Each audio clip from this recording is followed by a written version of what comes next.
Hello, నేను శేషరావు. రాబోయేటువంటి రోజుల్లో హైదరాబాద్లో ఇళ్ల ధరలు ఎలా ఉండబోతున్నాయి అనేది ఒక సర్వే జరిగింది. ఈ సర్వే చేసింది ఎవరంటే ISIR అనేటువంటి సంస్థ. ఈ సంస్థ ఇచ్చినటువంటి నివేదిక మీద ఆధారపడి ఇల్లు కొనటమా అమ్మడమా అనేది ఒక ఒపీనియన్కి రావచ్చు. ఎందుకంటే పేద మధ్యతరగతి వర్గాలు, ప్రత్యేకించి మధ్యతరగతి వర్గాలు హైదరాబాదులో ఒక ఫ్లాట్ కొనుక్కోవటమా లేదంటే ఇల్లు కొనుక్కోవటం అని అంటే చాలా కష్టంగా మారింది. ఇవాళ విల్లా రేటు 3 కోట్లు తక్కువ లేదు. అలాగే హైరేస్లో దాదాపు 3 నుంచి 5 కోట్లు బలుగుతుంది. స్టాండర్డ్ అపార్ట్మెంట్లో ఇష్టానుసారంగా రేట్లు చెప్తున్నారు. వాస్తవంగా స్టాండర్డ్ అపార్ట్మెంట్లో డిమాండ్ లేదు. సెకండ్ సేల్స్కి వెళ్ళారు ఈ మధ్యకాలంలో మధ్యతరగతి వర్గాలు. ఆ సెకండ్ సేల్స్ని కూడా సోషల్ మీడియా డిస్టర్బ్ చేసింది. ఎలా డిస్టర్బ్ చేసిందంటే ప్రభుత్వం వేలం వేసింది భూముల్ని. ఎకరా 150 కోట్ల రూపాయల కొనుగోలు చేశారు. దాన్ని బేస్ చేసుకొని హైదరాబాదులో మీరు ఎక్కడికి వెళ్ళినా గజం 2 లక్షలు అని చెప్పి లెక్కేసేసి అన్డివైడెడ్ షేర్ని క్యాలిక్యులేట్ చేసి డబుల్ బెడ్రూమ్కి సంబంధించినటువంటి పాత ఇంటిని 10 నుంచి 15, 20 సంవత్సరాల పాత ఇంటిని కూడా 60 లక్షల నుంచి 70 లక్షలు చెప్తున్నారు డబుల్ బెడ్రూమ్. అదే ట్రిపుల్ బెడ్రూమ్ అయితే దాదాపు 1 కోటి రూపాయలు చెప్తున్నారు సెకండ్ సేల్స్ని. అదేమంటే అన్డివైడెడ్ షేర్ ఎక్కువ ఉంది, 2 లక్షల రూపాయల గజం ఉందని చెప్పి లెక్కేస్తున్నారు. అన్డివైడెడ్ షేర్కి అక్కడ మార్కెట్లో ఉండే ల్యాండ్కి సంబంధం లేదు. 1. 2, డబుల్ బెడ్రూమ్ అంటే దాని విస్తీర్ణం ఎంత, అసలు దాని కార్పెట్ ఏరియా ఎంత, ఒరిజినల్గా ఉన్నది ఎంత, ఇవన్నీ లెక్కలు చాలా ఉంటాయి. కానీ అవేమీ లేకుండా SFT లెక్కన సెకండ్ సేల్స్ని కూడా ఇప్పుడు చెప్పేస్తున్నారు. దీంతో సెకండ్ సేల్స్ మార్కెట్ కూడా కుప్పగూలిపోయింది.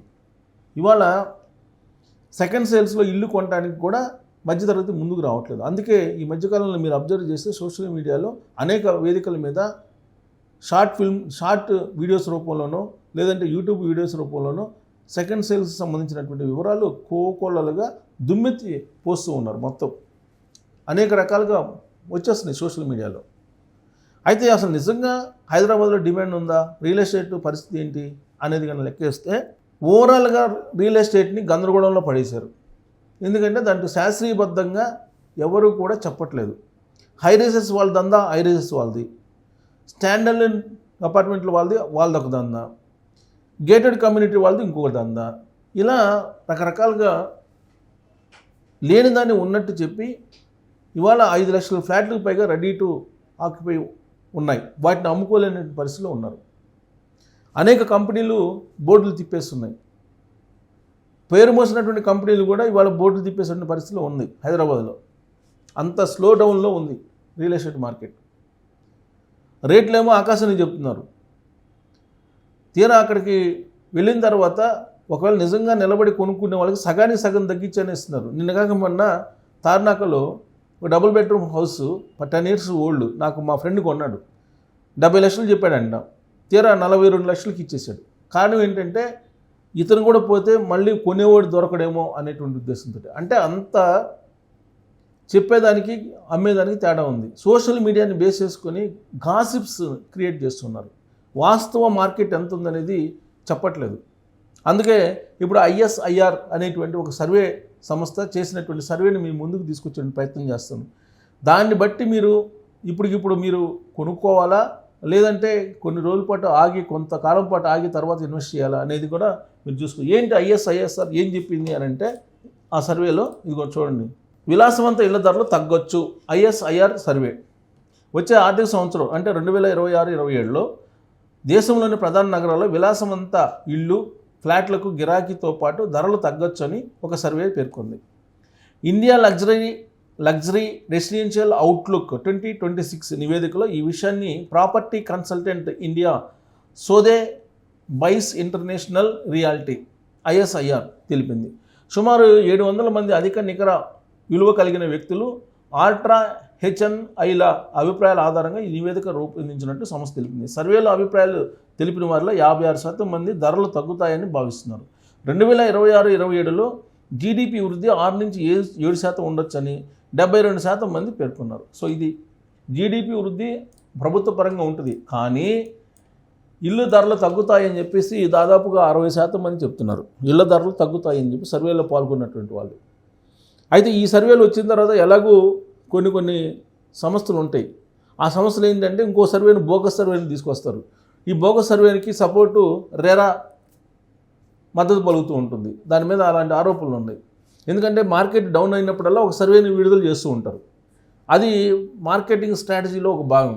వాస్తవంగా హైదరాబాద్ రియల్ ఎస్టేటు అత్యంత దారుణమైనటువంటి పరిస్థితుల్లో ఉంది అనేది గ్రౌండ్ లెవెల్లో ఉండేటువంటి బిల్డర్స్ కానీ రియల్డర్స్ కానీ చెప్తున్నటువంటి మాట.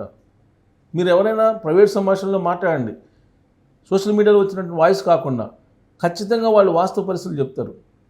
ఇంకోటి ఏంటంటే రెంటల్ యాక్ట్ రాబోతుంది ఏప్రిల్ నుంచి. ఖచ్చితంగా ఈ బడ్జెట్ తర్వాత రెంటల్ యాక్ట్ అనేది రాబోతుంది. ఈ రెంటల్ యాక్ట్ ప్రకారం ఎవరైనా సరే నిబంధనలకు విరుద్ధంగా రెంట్ వసూలు చేసినా అధికంగా లేదు, ఈ రెంటల్ కంట్రోల్ యాక్ట్కి భిన్నంగా రాతపోతలు లేకుండా అగ్రిమెంట్ లేకుండా మీరు ఇంట్లో అద్దెకి ఇచ్చినా కానీ అది నేరం కింద పరిగణించబడుతుంది. ఇది కేంద్ర ప్రభుత్వం ఆదేశాలు బడ్జెట్ సమావేశాలను రాబోతున్నాయి. అంటే మీ ఇష్టానుసారం రెంట్లు పెంచుకోవడానికి లేదు.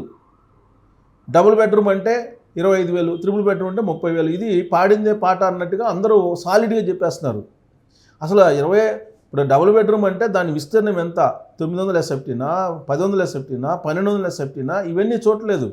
తర్వాత దాని సౌకర్యాలు ఏమున్నాయి, దానికి సంబంధించినటువంటి కప్బోర్డ్స్ ఉన్నాయా, దానికి ఎలాంటి సౌకర్యాలు ఉన్నాయి, వీటన్నిటిని బేస్ చేసుకొని రెంట్ నిర్ధారిస్తారు. కానీ డబుల్ బెడ్రూమ్ అంటే 25,000 అంతే, సాలిడ్. ప్రతి వాళ్ళు అదే. దాని 30 సంవత్సరాల ఓల్డ్ బిల్డింగ్ అయినా, దాంట్లో ఎలాంటి సౌకర్యాలు లేకపోయినా, దాని విస్తీర్ణం 900 ఎస్ఎఫ్టీ అయినా సాలిడ్గా చెప్పేస్తున్నారు. అలాగే త్రిబుల్ బెడ్రూమ్ హౌసెస్ కూడా అదే చెప్తున్నారు. అంటే ఏరియాని బట్టి, విస్తీర్ణాన్ని బట్టి, దాంట్లో ఉన్నటువంటి ఫెసిలిటీస్ని బట్టి, దాంట్లో ఉన్నటువంటి ఇంటీరియర్స్ని బట్టి యాక్చువల్గా రెంట్ నిర్ధారించాలి. కానీ అదేమీ లేకుండా ఇష్టానుసారంగా రెంట్ని వసూలు చేస్తున్నారు. ఇది చెల్లదు.